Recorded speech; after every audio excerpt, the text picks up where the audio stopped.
એક સેલમાંથી એક સાથે આપણને એક ડ્રેસ ફ્રી આવે અને એ આપણને એમ કે ફોટો મોકલાવજો ને બેન, તો કોમેન્ટ કરીને આપણે એને કહીએ કે વેરી નાઇસ, તમારો સ્ટાફનો એટલું બધું પોલાઇટ છે, એટલા બધા સારા માણસો તમારી આજુબાજુ રહે છે. ક્ષણવાર માટે સાવી આભાસી આપણા અંતર્મનને પૂછો, actually any part of duty છે, એટલા માટે અમે હસે છે. ફેક વર્લ્ડની આપણને એટલી હદે સાહેબ ટેવ પડી ગઈ છે કે આપણે સામે રહેતા સાચા માણસને એક્સેપ્ટ કરવા જ તૈયાર નથી. અત્યારે હમણાં જ હું વિરલભાઈને રસ્તામાં વાત કરી હતી કે અત્યારે સંસ્કારી હોવું, સારા હોવું, સીધી લીટીના હોવું, ઇટ મીન્સ તમે બોરિંગ માણસ છો. તમે હોઈ જાઓ વહેલા, લે ક્યાંય નો બહાર જાઓ, નહીં તમને કોઈ વ્યસન નથી, હાવ બોરિંગ. તમે જુઓ લોકોના પેરામીટર્સ બદલાઈ ગયા છે જીવનમાં. ઘરમાં 4 વ્યક્તિઓ રહે તોય એકબીજા સાથે સરસ રીતે ન રહી શકે. એક જ્હોન નામના એક છોકરાએ ઈશ્વરને પત્ર લખ્યો હતો, ઇન્ટરનેટ પરથી મેં વાંચ્યો હતો કે હે ઈશ્વર, તું તો કેવો મહાન છો, તો આ પૃથ્વી પરના દરેક લોકોને કેટલો બધો ખુલ્લા દિલે પ્રેમ કરી શકે છો. અમે તો ઘરમાં 4 જ જણા છીએ તોય એકબીજાને પ્રેમ કરી શકતા નથી. ક્યાંક ને ક્યાંક આપણે બધા આવા થઈ ગયા છીએ. બહાર આપણે સેવાના, સમાજના કેટલા લોકોના કામ કરીએ, કેટલા લોકોના મન હળવા કરીએ, પણ આપણી બાજુમાં રહેતી વ્યક્તિને હાથ પકડીને પૂછી ન શકીએ, અથવા પૂછીએ તો આપણે કોઈક વ્યક્તિ હિંમત કરીને કહેવાનું પણ શરૂ કરે મને મજા નથી, હમણાંથી મને બહુ વધુ પડતી કમર દુખે છે, તું આવી તે દુની તને દુખે છે. શરૂઆત ત્યાંથી કરીએ. અને એનું એ તમને ફેસબુકમાં એક અજાણા દેશની કોઈક છોકરી એમ કહે કે ફિલિંગ નોટ વેલ, તો આપણે એને રાજી કરવા માટે કેટલા બધા પ્રયત્ન કરીએ કે બેન તું રાજી રહે, તું રાજી નહીં રહે તો અમે બધા શું કરશું.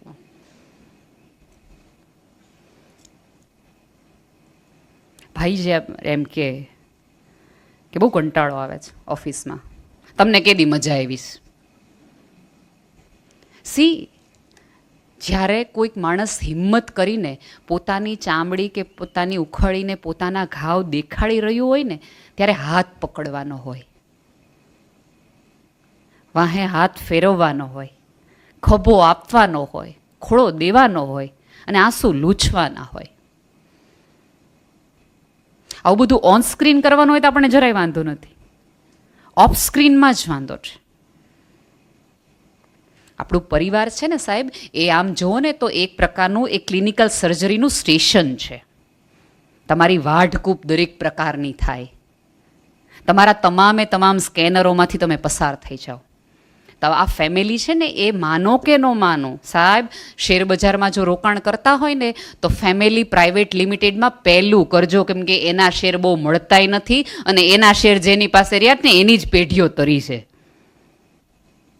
કેટલી બધી પોલિસી લઈએ છે. એક લવ નામની પોલિસીમાં થોડીક લ્યો, એ હશે ને LIC વાળો કે કોઈ પણ પોલિસી આવીને એમ કહેશે ને કે આ ચેક, પણ એ ચેકમાં નહીં, તમને જરૂર હશે કે કોક ઊભું થઈને તમને દવા આપે, કોક માણસની જરૂર તમને પડશે, અને જે તમારો પરિવાર કે તમારા પોતાના હશે.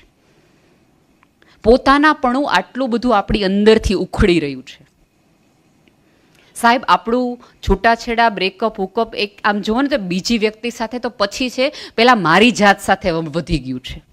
હું મારી સાથે જ કનેક્ટ નથી થતી, મને મારી હારે જ મજા નથી આવતી. અને પછી આપણે જો એવી અપેક્ષા રાખતા હોય કે કોઈ આપણી સાથે વાત નથી કરતું, કોઈ આપણી સાથે બેસતું નથી, તો ક્યારેક થોડી વાઢકૂપ જાત સાથે કરી લેવી.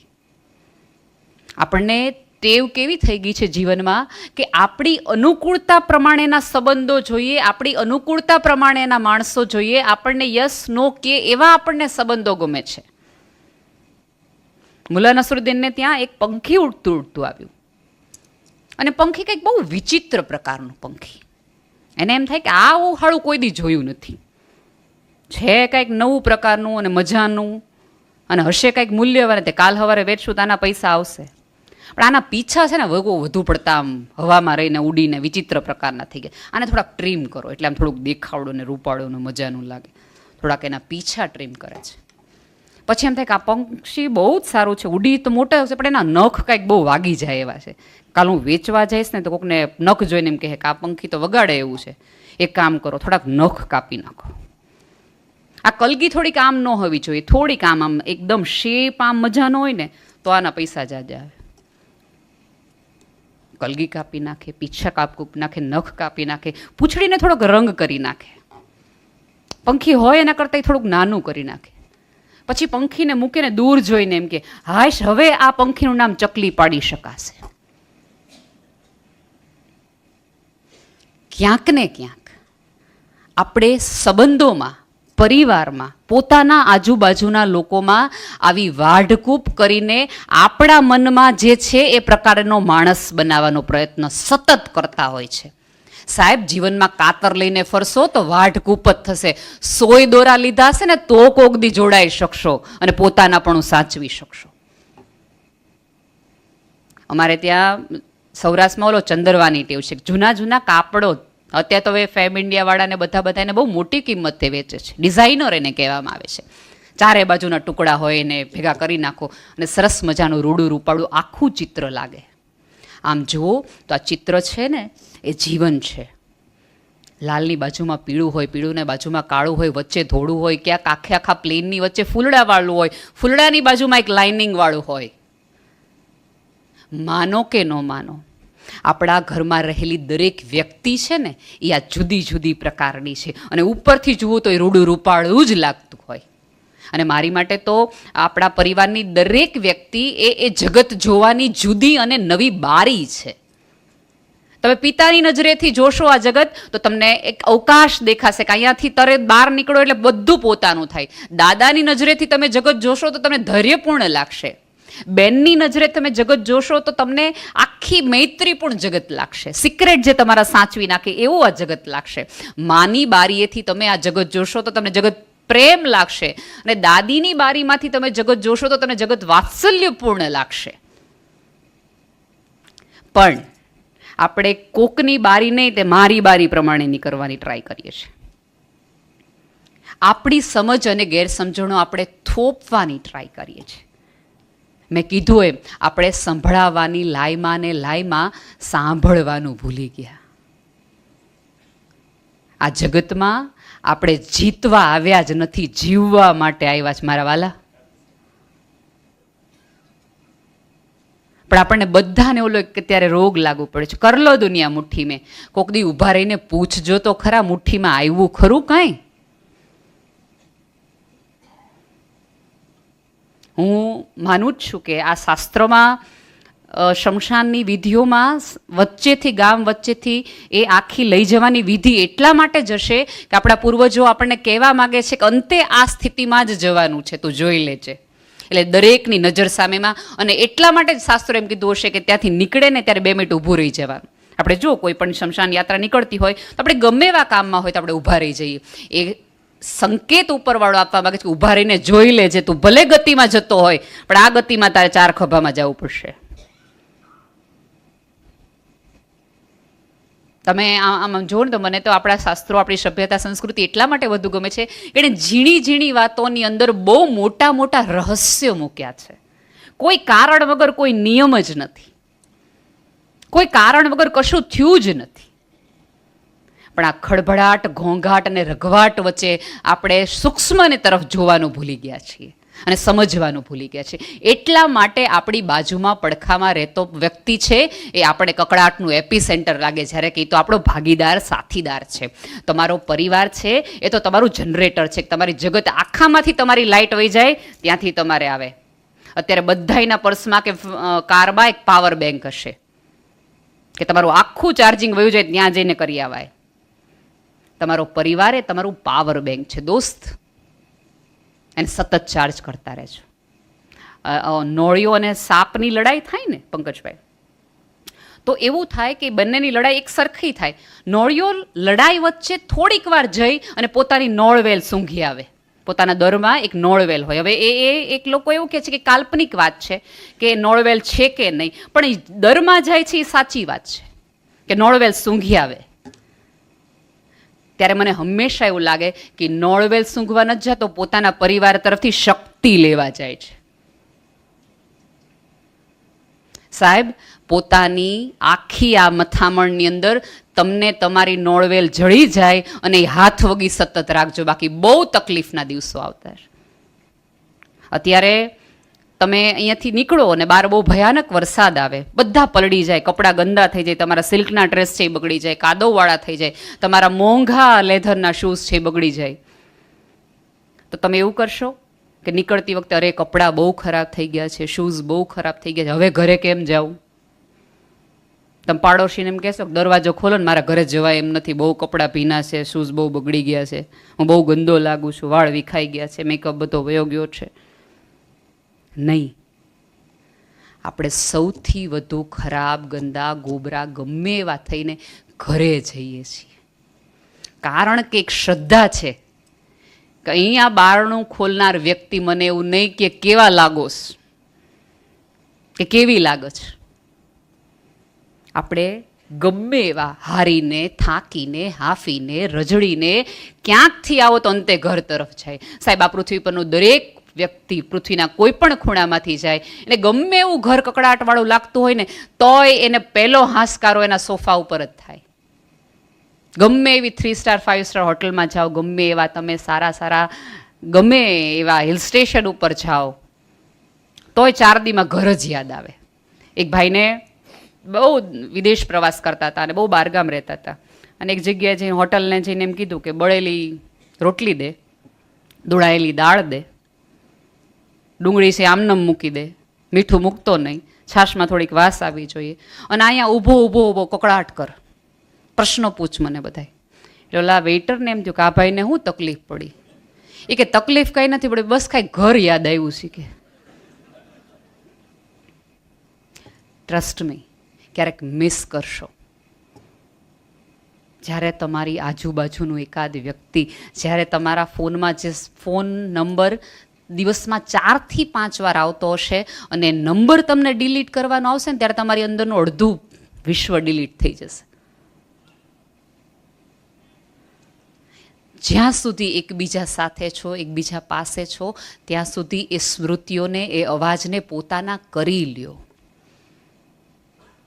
આ જગત એટલો બધો ચાન્સ નથી આપણો. તમે જુઓ, કોરોના પછી આપણે કેટલા લોકોને આપણી નજર સામે, સાહેબ તમે પથારીમાં સૂતા હો અને તમે સહેજ બે પડખા ફરો ને, તો તમારી બાજુની એકાદ સ્ત્રી તમને એમ કે ઊંઘ નથી આવતી,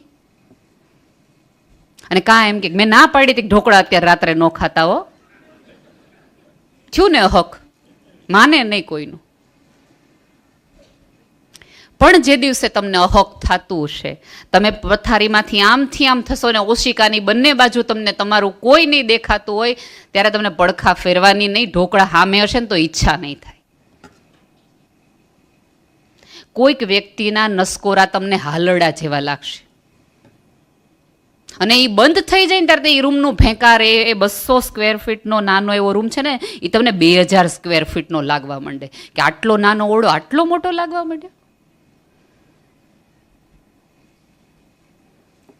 આપણી આજુબાજુ આપણે આટલા ભંગાણ જોઈએ છીએ, આટલું બધું તોડવાનું જોઈએ છે, આટલા બધા મૂંઝારા જોઈએ છીએ, તોય બાજુમાં રહેતી વ્યક્તિનું, પાસે હોવાની વ્યક્તિનું મહત્વ નથી અને ક્યાંક સંભાળે નથી. અને આપણે એવું જ માનીએ છીએ કે સામેવાળાની ભૂલના કારણે આ બધું થયું છે, બાકી મને તો પરિવાર એક જ રાખવો છે. સાહેબ, પરિવાર એક કરવા માટે થોડુંક ગળવું પડે, થોડુંક ભૂલવું પડે, થોડુંક જતું કરવું પડે, થોડુંક સમજવું પડે અને થોડું એડજસ્ટ કરવું પડે. સહન શક્તિ એ કોઈ દુર્ગુણ નથી. આપણે ક્યાંક અત્યારે એવું માનવું પડે છે કે બિચારા સહન બહુ કરે છે, બિચારી સહન બહુ કરે છે. હા, અન્યાયની વાત હું નથી કરી રહી, પણ જે નાની નાની વસ્તુઓ છે એમાંય આપણે હવે નથી કરતા. આપણને ક્યાંક ટીવી સિરિયલોથી લઈ, ફિલ્મોથી લઈને એવું સમજાવી દીધું છે કે એડજસ્ટ કરો, સહન કરો, બધું ચલાવી લો. ઇટ મીન્સ કે તમે સુખી નથી, તમે ઢસડી રહ્યા છો જીવનને, એવું આપણને કહે. અને આપણે ઢસડી રહ્યા છીએ એવું કોઈક આપણે બાજુવાળો આવીને કહી જાય, એલા ભલા માણા હું આટલા વર્ષથી જોઉં, મને નહીં ખબર પડતી હોય. અને સામે કાંઠે હંમેશા સુખ જ હોય. એવું આપણે કહેવત છે ને કે ભાઈ સામે કાંઠેથી તમે જુઓ તો આપણે લીલું ઘાસ જાઓ, ત્યાં જાઓ તો ઘાસમાં ગારો દેખાય. આ જ આપણા બધાની સ્થિતિ છે. એક વખત એક રાત્રે એક આકાશવાણી થઈ ગામમાં કે કાલે સવારે તમે એને બધાને એક સૂચના આપવામાં આવે છે કે તમારા જેટલા દુઃખો હોય, જેટલી તકલીફો હોય, જેટલી મૂંઝવણો હોય એ થેલામાં ભરજો અને દરિયામાં નાખી દેજો. અને વળતી વખતે તમને જે સુખ જોતા હોય એનો વિચાર કરતા આવજો. કાલ સવારે તમને સુખ મળી જશે. પહેલાં તો બધાએ એમ કીધું કે આવું કાંઈ હોય નહીં, આવા કાંઈ ભાડ્યા નથી. પછી હવને એમ થયું કે છાના રસ્તે જવામાં શું વાંધો છે, ટ્રાય કરી લ્યો ને. કેમ આપણે કોરોનામાં કેટલી બધી ટ્રાય કરી નહોતી. કોક એમ કે લીમડો ખાવ, લીમડો કરી નાખે. કોક એમ કે લીમડો ઊંઘો તો કે ઊંઘી નાખે. કોક એમ કે પથારી નીચે રાખો તો પથારી નીચે. કોક એમ કે લીમડાના નીચે 3-4 વાર હાલો. બધુંય કરી જોયું. અખતરા કરવામાં કોને બાપની દિવાળી કરી લીધા. એવી જ રીતે એ આખા ગામે નક્કી કર્યું કે આપણે નાખીએ આવી દુઃખને, હાલો ને. એ બાને જાતું હોય તો જે દુઃખો હતા બધા વિચાર્યું કોથળામાં ભર્યા, કોથળો નાખી આવ્યા દરિયામાં. અને બધા એકબીજાને હામાં મળે એટલે આણે કર્યું. અરે આણે કર્યું તો હવે સાચું થવાની જ છે. આકાશવાણી કીધું એમ જ થવાની શીખી. હવે આમ જુઓ તો એ શહેરની સવાર સુખરૂપ હોવી જોઈએ. ગામમાંથી બધા જ દુઃખ જતા રહ્યા હતા. સવારે ભાઈ પહેલા વહેલા ઉઠ્યા અને જોયું તો કે છતનો કલર બદલાઈ ગયો હતો, થોડીક ઊંચી થઈ ગઈ હતી. રૂમ થોડોક મોટો થઈ ગયો હતો. પડદા જેવા જોતા હતા એવા જ ફ્લાવરવાળા આવી ગયા છે. એમ તો કહ્યું સાચું પડ્યું, સટાક દઈને ભાઈ મજાથી હોઈશું. પોતે તે થોડાક દુબળા થઈ ગયા હતા, વાળ નહોતા, વાળ આવી ગયા હતા, સરસ મજાના લાગતા હતા. અને બારી ખોલી જોતી હતી એવી જ કાર મજાની પડી હતી. ગાર્ડને હતું, જે જોતા હતા એ ફ્લાવર્સે હતા, બધું હતું. એમ જે પતી ગયું, આપણે સુખી બોસ. નીચે ઉતર્યા તો પત્ની સરસ રીતે ગુડ મોર્નિંગ કીધું તો કે લે આ તો રૂપાળી થઈ ગઈ. આય માગ્યું તું એ કે બધું.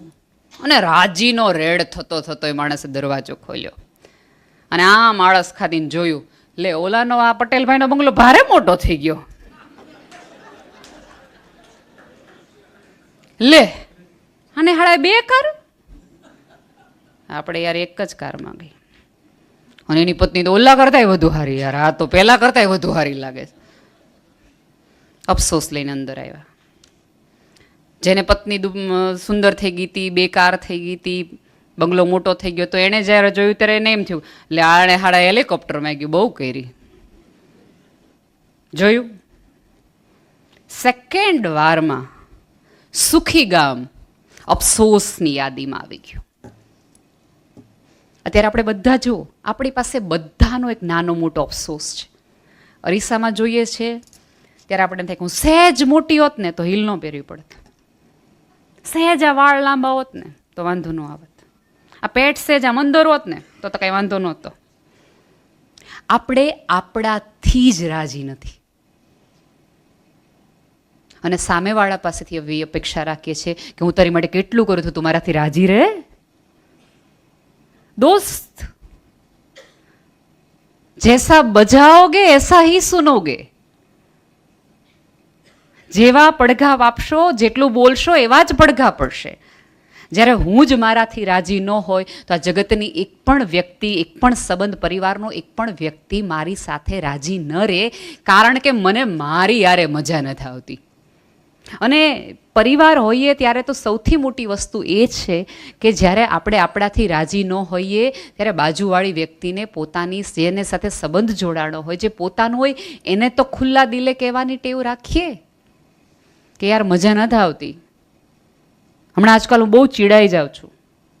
હમણાં ખબર નહીં નાની નાની વસ્તુનું બહુ ટેન્શન આવી જાય છે. અજાણ્યા લોકોને પાસે જઈને આપણે પૈસા આપીને એમ કહીએ તમે મને થોડીક વાર સાંભળો ને. કાઉન્સિલર પાસે જઈએ છે, સાહેબ જેના ગર્ભમાંથી આપણે નીકળ્યા હોઈએ, જેના પડખા આપણે સેવ્યા હોય, જેની સાથે જીવનના કેટલીય મોટી લડાઈઓ લડી હોય, એ વ્યક્તિઓ આપણને ન સમજી શકે ને અજાણ્યું એ એક જુદો જ વિષય છે. મારું એમાં નથી કહેવા માંગતી કે કંઈ ખોટું છે ખોરું છે, પણ આપણને ત્યાં બધું જેટલી ખુલ્લી રીતે હળવાશથી કહી શકીએ છીએ એટલી હળવાશને ખુલ્લાપણાથી આપણે કેમ નથી કહી શકતા?